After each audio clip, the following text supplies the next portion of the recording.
Assalamualaikum dear students, my name is Aisha Khalid and welcome to my YouTube channel The Doctors. Students, आज हमने cytoplasm and it's organelles के बारे में discuss करना है कि साइटोप्लाज्म में ऑर्गेनेलिस और उनके फंक्शंस क्या-क्या होते हैं। ये जस्ट एक ओवरव्यू है, ठीक है। अब आता है हमारे पास, पहले आता है साइटोप्लाज्म। साइटोप्लाज्म के दो पार्ट्स होते हैं, एक होता है सोल्यूबल पार्ट, देन होता है सस्पेंडेड पार्ट। जो सस्पेंडेड पार्ट होता है उसके आगे दो पार्ट्स होते हैं, एक होता है जेल, एक होता है हमारे पास सोल। जो जेल होता है वो विस्कस होता है, मतलब उसके अंदर ऑर्गेनेलिस ज़्यादा प्रेजेंट होती हैं जिसकी वजह से वो गाढ़ा हो जाता है, वो पेरिफेरल रीजन पे होता है जेल। जबकि सोल होता है वो नॉन विस्कस होता है, उसके अंदर ज़्यादा ऑर्गेनेलिस प्रेजेंट नहीं होती and it is the store house of many chemical reactions and organelles. Then आता है हमारे पास न्यूक्लियस। न्यूक्लियस ओवरऑल सारे सेल को कंट्रोल करता है, उसकी सारी एक्टिविटीज़ को न्यूक्लियस कंट्रोल करता है, ठीक है। And it's outer area is granular. Outer area इसका ग्रैन्युलर होता है and inner area is fibril, ठीक है। इनर एरिया जो फिब्रिल होता है वो डीएनए और आरएनए की वजह से होता है, जबकि आउटर एरिया ग्रैन्युलर होता है वो राइबोसोमल यूनिट्स की वजह से होता है, ठीक है। आगे हम ये कह सकते हैं कि ये एक राइबोसोम की फैक्ट्री है कि जहाँ पे राइबोसोम्स बनते हैं, ठीक है। अब राइबोसोम जो होते हैं ना वो न्यूक्लियोलस से होके जब आते हैं रफ एंडोप्लाज्मिक रेटिकुलम के पास, फिर गोल्गी अपैरेटस के पास हो जाते हैं, फिर वो जब सेल के बाहर जाते हैं ना, मतलब वो सेल के अंदर रहते हैं राइबोसोम्स, ये या तो वो फ्रीली फ्लोट होंगे या तो वो रफ एंडोप्लाज्मिक रेटिकुलम के साथ अटैच होते हैं। And these proteins don't go outside the cell, but either they remains in the cytoplasm and go to the nucleus. ठीक है, नेक्स्ट आती है इसकी हमारे पास टाइप्स। ये मोनोकार्योटिक भी हो सकता है, ये डाइकार्योटिक भी हो सकता है और ये पॉलीन्यूक्लिएटेड भी हो सकता है। कैरियोन का मतलब होता है न्यूक्लियस, इसको हम यहाँ पे पॉलीकैरियोटिक भी कह सकते हैं। अब मोनोकैरियोटिक कौन सा होता है, उसमें सिर्फ जिसमें एक न्यूक्लियस होता है, यूजुअली सेल्स में कौन सा होता है वो एक न्यूक्लियस होता है। लेकिन जो डाइकार्योटिक होते हैं ना, उसमें आगे टाइप आती है होमोकैरियोटिक एंड हेटेरोकैरियोटिक। होमोकैरियोटिक मतलब सेम न्यूक्लियस, वो सेम न्यूक्लियस होता है टीलोफेज के अंदर। माइटोसिस मियोसिस में जब टीलोफेज आती है उसके अंदर सेम न्यूक्लियस होता है, जबकि हेटेरोकैरियोटिक कौन सा होता है वो मतलब दो दो न्यूक्लियस होते हैं, लेकिन वो होते डिफरेंट टाइप, डिफरेंट एक दूसरे से डिफरेंट होते हैं, जैसे पैरामीशियम में होता है, ठीक है। देन आता है पॉलीन्यूक्लिएटेड। पॉलीन्यूक्लिएटेड मतलब ज़्यादा सारे न्यूक्लियस जो हैं वो कहाँ कहाँ प्रेजेंट होते हैं, वो स्केलेटल मसल्स में प्रेजेंट होते हैं एंड पिलोमिक्सा पेलेस्ट्रेरिस में प्रेजेंट होते हैं। इसका साइंटिफिक नेम है और इसको कहते हैं वैसे जायंट अमेबा। देन आता है हमारे पास न्यूक्लियोलस। न्यूक्लियोलस के अंदर क्या-क्या चीज़ें प्रेज़ेंट, न्यूक्लियोलस के अंदर क्रोमैटिन, डीएनए, आरएनए, प्रोटीन सारा कुछ प्रेज़ेंट होता है। ठीक है।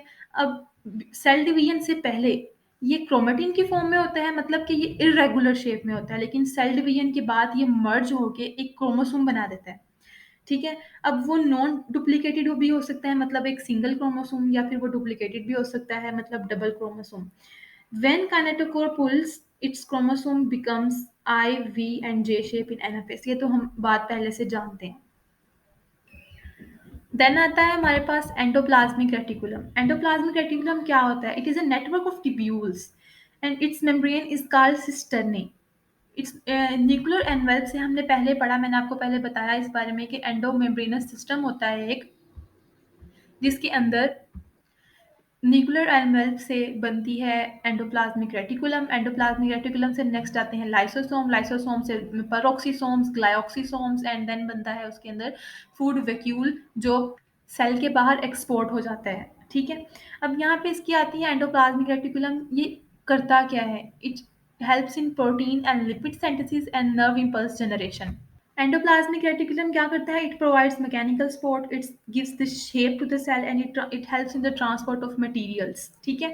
अब ये डिटॉक्सिफिकेशन भी करवाता है in the form of SER, ये लिपिड सिंथेसिस भी करवाता है, ये एनाबोलिज्म भी करता है और इसके अलावा ये प्रोटीन सिंथेसिस भी करता है, जो मैंने आपको पहले बताया, ठीक है। अब नेक्स्ट हम जाते हैं लाइसोसोम की तरफ। लाइसोसोम क्या करता है? As we all know about lysosome, that it is single membrane bound organelle and it have enzymes for acid phosphatases and hydrolysis. Hydrolysis enzyme is used for the digestion of materials and its pH is acidic. Endoplasmic reticulum से बनता है lysosome, ठीक है। और वो होता है primary lysosome. अभी प्राइमरी लाइसोसोम जब फूड वैक्यूल को अपने अंदर एब्जॉर्ब करता है, जब उसको लेता है अपने अंदर, तो फिर वो कहलाता है सेकेंडरी लाइसोसोम, ठीक है। अब ये जो सेकेंडरी लाइसोसोम होता है, ये ये फूड को डाइजेस्ट करने लगता है, ठीक है? जब इसको डाइजेस्ट कर लेता है, तो वो साइटोप्लाज़्म उसको अपने अंदर एब्ज़ॉर्ब कर लेता है। जब साइटोप्लाज़्म एब्ज़ॉर्ब करता है, तो जो उसने एब्ज़ॉर्ब कर लिया, अब जो रिमेनिंग वेस्टेज रह गए हैं, वो इन the form of contractile vacuole exocytosis के ज़रिए वो सेल से बाहर चले जाते हैं और इस होल प्रोसेस को हम क्या कहते हैं? इंट्रासेल्युलर डाइजेशन, ठीक है? अब मैंने यहाँ पे कहा है it involves in apoptosis and Metamorphosis, ठीक है? अब ये एपोप्टोसिस में भी और मेटामॉर्फोसिस इसमें दोनों में ये हेल्प करता है और ये एक इम्पोर्टेंट एमसीक्यूज़ भी है। इसके अंदर हमारे पास 2 डिज़ीज़ेज़ हैं जो पीएमसी ने हमारे सिलेबस में इंक्लूड की हैं। एक है ग्लाइकोजेनेसिस टाइप 2 एंड देन है टे सैक डिज़ीज़। ग्लाइकोजेनेसिस टाइप 2 इसके अंदर क्या होता है? इसके अंदर ग्लूकोज़ जब ग्लाइकोजन में कन्वर्ट होता है और ग्लाइकोजन अगेन ग्लूकोज़ में कन्वर्ट होता है, तो उसके दौरान जो ग्लाइकोजन और ग्लूकोज़ को कन्वर्ट करने वाला एंजाइम है, वो एब्सेंट हो जाता है, जिसकी वजह से लीवर या मसल सेल में ग्लाइकोजन ज़्यादा हो जाता है और इसकी वजह से ग्लाइकोजेनेसिस टाइप 2 जो है वो होती है। अब दूसरी डिज़ीज़ है हमारे पास टे सैक डिज़ीज़। टे सैक डिज़ीज़ में क्या होता है कि फैटी एसिड और ग्लूकोज़ जब मिलके लिपिड्स बनाते हैं और उसके बाद जो लिपिड्स हैं वो अगेन कैटाबोलाइज़ होके वो फैटी एसिड और ग्लूकोज़ बनाते हैं, तो फिर इस दौरान जो इनको कैटाबोलाइज़ करने वाला एंजाइम है वो एब्सेंट हो जाता है, जिसकी वजह से लिपिड्स की तादाद उनकी है वो ज़्यादा हो जाती है और ये अक्सर औकात की मेंटल रिटार्डेशन भी कर सकता है। ये मतलब दिमागी हालत इंसान की ठीक नहीं रहती और इसके अलावा ये मोटापा, ओबेसिटी भी काज़ करता है। नेक्स्ट है हमारे पास Golgi apparatus. Golgi apparatus this Golgi apparatus was discovered by Camillo Golgi, ठीक है? अगर एक है गोल्जी अपरेटस तो उसे हम कहते हैं गोल्जी बॉडी, लेकिन अगर 4 से 8 बॉडीज़ हैं वो स्टैक्ड हुई हैं उसको हम कहते हैं गोल्जी अपरेटस, लेकिन अगर उससे ज़्यादा हैं तो हम उसको कहते हैं गोल्जी कॉम्प्लेक्स और उस गोल्जी कॉम्प्लेक्स से जो वेसिकल्स बाहर निकलते हैं उन्हें हम कहते हैं गोल्जी वेसिकल्स। इसकी मेम्ब्रेन को हम कहते हैं सिस्टर्नी। अब ये गोल्जी वेसिकल होता है, इसकी जो आउटर होती है आउटर मेम्ब्रेन जो-सी होती है, वो आउटर साइड वो कन्वेक्स होती है, वो सिस होती है। लेकिन जबकि जो इनर साइड होती है, वो कनकेव एंड ट्रांस होती है। इसके अलावा ये ग्लाइऑक्सिलेशन में हेल्प करता है, it helps in cell secretion, it is a post office of cell, मतलब यहाँ से वो आती हैं चीज़ें, वहाँ से उसको ये गोल्जी apparatus उनको ना पोस्ट करता है, आगे भेजता है, ठीक है? And then it aids carbohydrates to the cell and it also helps in the modification of cell. Next है हमारे पास वैक्यूल, ठीक है? During cell division, there is no vacuole, but after cell division in plants, there are many small vacuoles which then convert into a single large vacuole. इसके functions में include होता है it maintains turgor pressure, it helps in excretion of wastage, it provides protection and it helps in mechanical support. जबकि animals के अंदर there are many small vacuoles and they are food vacuoles and they helps in the waste removal. इसकी जो outer membrane होती है उसको हम कहते हैं टोनोप्लास्ट, ठीक है? अब ये जो टोनोप्लास्ट होता है ये आयंस को सराउंडिंग से लेता है, उसको हाइपरटोनिक बनाता है, वो टर्गर प्रेशर क्रिएट करता है जिसकी वजह से ये सपोर्ट प्रोवाइड करता है। देन आता है हमारे पास राइबोसोम। राइबोसोम क्या है? राइबोसोम ना एक नॉन मेम्ब्रेनस ग्रैन्युलर ऑर्गेनेली है एंड ये राइबोसोम अभी जिनसे होते हैं ना ये रफ एंडोप्लाज्मिक रेटिकुलम के पास ज़्यादा प्रेजेंट होते हैं। इसी वजह से उस एंडोप्लाज्मिक रेटिकुलम का नाम रफ है क्योंकि उस पर राइबोसोम्स बहुत ज़्यादा होते हैं। इसके अलावा ये साइटोप्लाज्म में फ्रीली फ्लोट्स भी हो सकते हैं, ठीक है? अब यहाँ पे यूकेरियोट्स जिनसे होते हैं उसके अंदर राइबोसोम का जो साइज़ होता है वो 80s होता है और प्रोकैरियोट्स के अंदर राइबोसोम का साइज़ 70s होता है। राइबोसोम ज़्यादातर न्यूक्लियोलस में पाए जाते हैं and it helps in the translation and they are attached with each other through magnesium ions. अब यहाँ पे ये आ सकता है कि राइबोसोम्स जो से हैं वो अटैच मैसेंजर आरएनए के कौन से एंड के साथ अटैच होते हैं? वो 5th एंड के साथ आके आके अटैच होते हैं और राइबोसोम के स्मॉलर यूनिट के साथ आके अटैच होते हैं राइबोसोम्स। नेक्स्ट आता है हमारे पास प्रोप्लास्टिड। प्रोप्लास्टिड से पहले हम पढ़ते हैं प्लास्टिड क्या होता है। प्लास्टिड जिनसे होते हैं वो प्लांट्स में पाए जाते हैं and these are the double membranes organelles. अब प्रोप्लास्टिड कौन से होते हैं? प्रो मतलब पहले, इमेच्योर मतलब जो यंग प्लांट्स में पाया जाता है क्योंकि यंग जनरेशन आजकल हमारी वो इमेच्योर ही है, ठीक है? And these are self replicating organelles and these सब divides again and again in meristematic cells. अब प्रोप्लास्टिड जिनसे होते हैं वो आगे उनकी 2 टाइप्स हैं। वो या तो वो कलरफुल होंगे या तो वो कलरलेस होंगे। जो होते हैं कलरफुल उनको हम कहते हैं क्लोरोप्लास्ट एंड क्रोमोप्लास्ट। जो क्लोरोप्लास्ट होते हैं वो क्लोरोफिल के अंदर होते हैं, मतलब उनका कलर ग्रीन होता है, ठीक है। क्लोरो मतलब green colour, and chromoplast other than green, जैसे जो सीड्स डिस्पर्सल एंड पॉलिनेशन में हेल्प करते हैं। और जो इसकी दूसरी टाइप है कलरलेस जो होते हैं वो होते हैं ल्यूकोप्लास्ट। ल्यूकोप्लास्ट का क्या काम है, वो फूड की स्टोरेज में हेल्प करते हैं, ये ऐसे ही है, बस फूड की स्टोरेज में ही हेल्प करते हैं, बस ये काम करते हैं।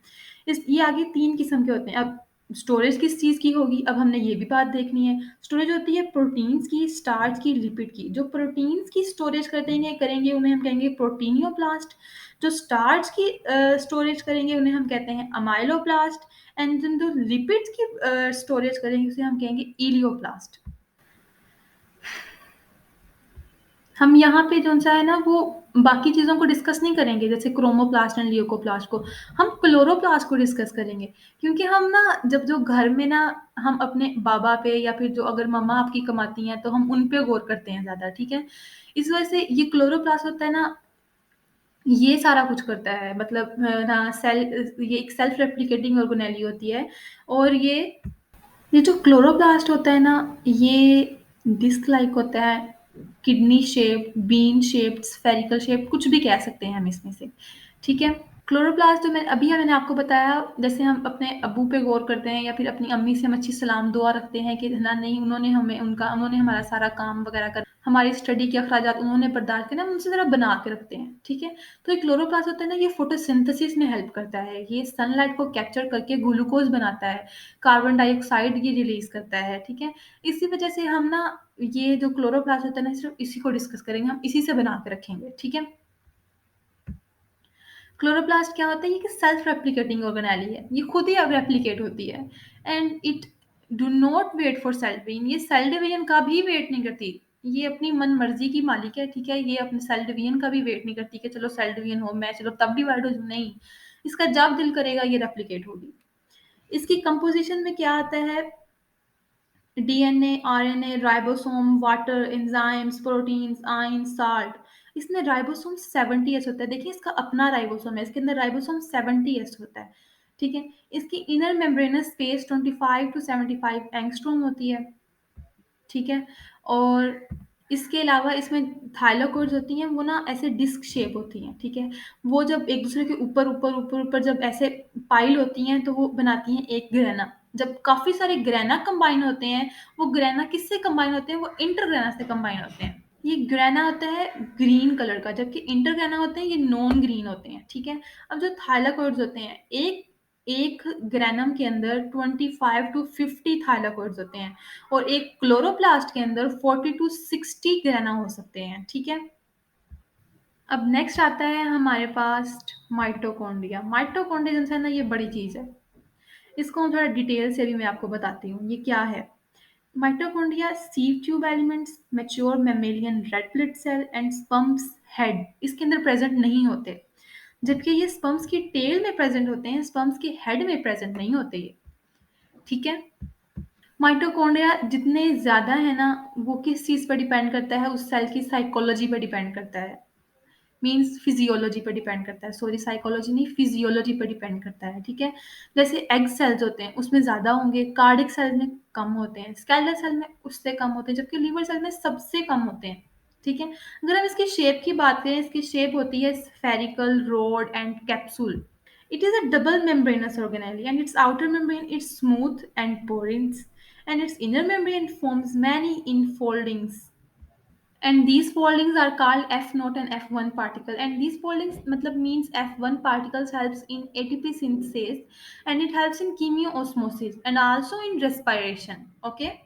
As we know that it is a self-replicating organelle, that's why it helps in respiration, means pyruvic acid oxidation, Krebs cycle, which occurs in matrix and electron transport chain, and it also helps in fatty acid metabolism, means catabolism and anabolism, in ATP NADPH formation, and it occurs in SCR. And अगर हम prokaryotes की बात करें तो prokaryotes के अंदर mitochondria is analogous to mesosomes, ये मैंने आपको पहले बात बताई है, ठीक है। एंड अगर अगर हम माइटोकॉन्ड्रिया को प्रोकैरियोट्स में देखें, मैंने आपको बताया वो मेसोसोम्स की फॉर्म में होते हैं, तो उसमें F1 पार्टिकल्स नहीं होते, Now, as we know that mitochondria and chloroplast display similarities with bacteria, like both are self-replicating organelles, and lysosome regulate the number of mitochondria. If there is excess of mitochondria are digested by lysosome, then because mitochondria are contained within ova but not within the heads of the sperm. मैंने आपको अभी ये बात बताई है. But all the mitochondria in a fertilized egg are derived from the mother.